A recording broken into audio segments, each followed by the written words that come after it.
कशिश और स्वागत है आपका नेक्स्ट 9 न्यूज में। इस रिपोर्ट में बात हो रही है सचिन पायलट को लेकर। टूट गया सचिन पायलट का सीएम बनने का सपना।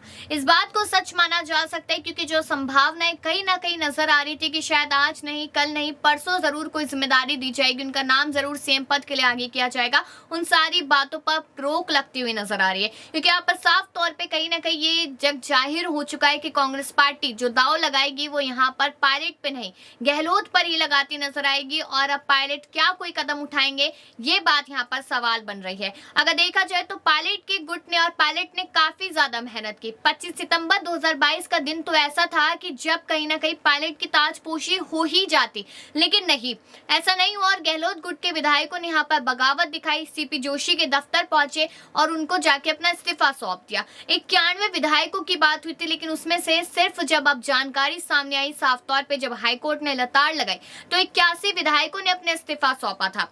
और पायलट की अगर बात की जाए तो सचिन पायलट के पास महज 20 से 22 विधायक ही है जो उनका साथ दे सकते हैं, लेकिन उन्हें सीएम नहीं बना सकते हैं। अब यहाँ पर पायलट को ऑफर्स भी मिलते नजर आए। हनुमान बेनीवाल ने भी उन्हें ऑफर दिया, जिसकी जानकारी हमने आपको दी कि आप पार्टी छोड़ दीजिए, नई पार्टी बनाइए और उसके बाद हम 3 लोग, किरोड़ी लाल मीणा जो बीजेपी के नेता है, हनुमान बेनीवाल जो आरपीएल के है, आरएलपी के है, और साथ ही साथ यहाँ पर अगर देखा जाए तो पायलट, तीनों अगर गठबंधन करते हैं तो 140 पार सीटें आएगी। ये बात हनुमान बेनीवाल ने कही। लेकिन अब जो जानकारी सामने आ रही है उसको देखकर, उसको सुनकर साफ तौर पे कहा जा रहा है कि अब पायलट सीएम नहीं बन पाएंगे और कहीं ना कहीं उनके लिए ये जो दौर है वो काफी ज्यादा मुश्किल भरा है। संभावनाएं जो थी कि शायद पायलट को आगे किया जाएगा, उन संभावनाओं पर रोक लग चुकी है और उसको लेकर ये जानकारियां सामने आई कि अशोक गहलोत और उनके विधायक पूरी तरीके से अब यहाँ पर तैयारियों में जुट चुके हैं कि किस तरीके से गहलोत को ही सीएम बनाना है, सरकार को कैसे रिपीट करना है। अब पायलट ने हार मान ली। अब ये कहा जा रहा है कि इस बार तो नहीं, लेकिन हो सकता है कि अगली बार यहाँ पर पायलट कहीं ना कहीं कदम उठाते नजर आए। पायलट यहाँ पर मतलब कि उनको सीएम बनाया जा सके, उनके नाम पर यहाँ पर चुनाव लड़ा जाए।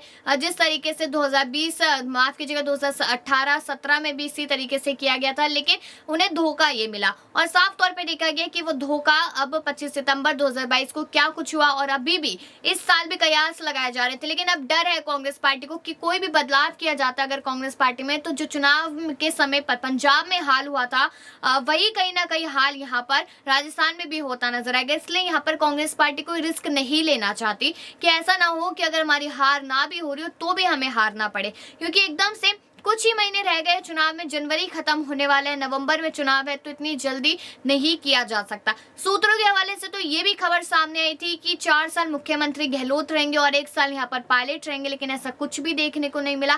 कहीं ना कहीं मनगढ़ंत कहानियां थी वो, जिस तरीके से जानकारियां सामने आ रही है। आगे आपको बता दूं कि ये भी कहा जा रहा है कि सचिन पायलट को आने वाले 5 साल है उसमें कोई मौका मिल सकता है। पीसीसी चीफ बनाने तक की बात कर दी थी उन्हें, यहाँ पर फिर से पूर्व डिप्टी सीएम वो रह चुके हैं, तो उन्हें डिप्टी सीएम बनाने की बात कर दी थी। अब ये देखना है कि आगे आकर कौन सी उन्हें जिम्मेदारियां दी जाती है या फिर सिर्फ और सिर्फ ये सारी बातें अब मनगढ़ंत है, बनाई जा रही है। सीएम बनने पर संभावनाएं लगभग खत्म हो चुकी है गहलोत पायलट की यहाँ पर, क्योंकि 20 के इर्द गिर्द ही उनके पास विधायक है और सब कुछ छोड़ अब अगले चुनाव की तैयारी में लग चुके हैं पायलट।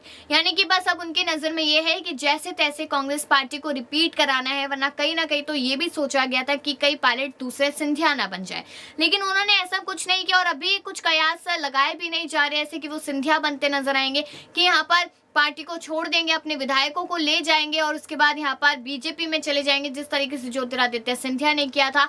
लेकिन हाँ, चुनाव हो जाते और 1% पार्टी रिपीट कर जाती है तो सिंधिया बन सकते हैं क्या पायलट, ये सवाल जरूर बना हुआ है। क्योंकि पायलट ने 15 महीने माफ कीजिएगा सिंधिया ने 15 महीने तक सरकार चलने के बाद यहाँ पर बगावत की थी। उसके बाद वो बीजेपी में गए, उसी पार्टी में जिस पर लगातार निशाना साधते नजर आते थे। पीएम नरेंद्र मोदी को सर्कस का शेर कहते नजर आते थे, आज उन्हीं की तारीफों के पुल बांधते नजर आते। तो साफ तौर पे कहीं ना कहीं ये माना जा रहा है कि यहाँ पर कुछ बड़ा बदलाव होगा। लेकिन आपको क्या लगता है कि पायलट को भूल जाना चाहिए अपना सीएम पद का सपना या फिर नहीं? अपनी राय जरूर दीजिएगा और बाकी ऐसी खबरों के लिए देखते रहिए नेक्स्ट 9 न्यूज।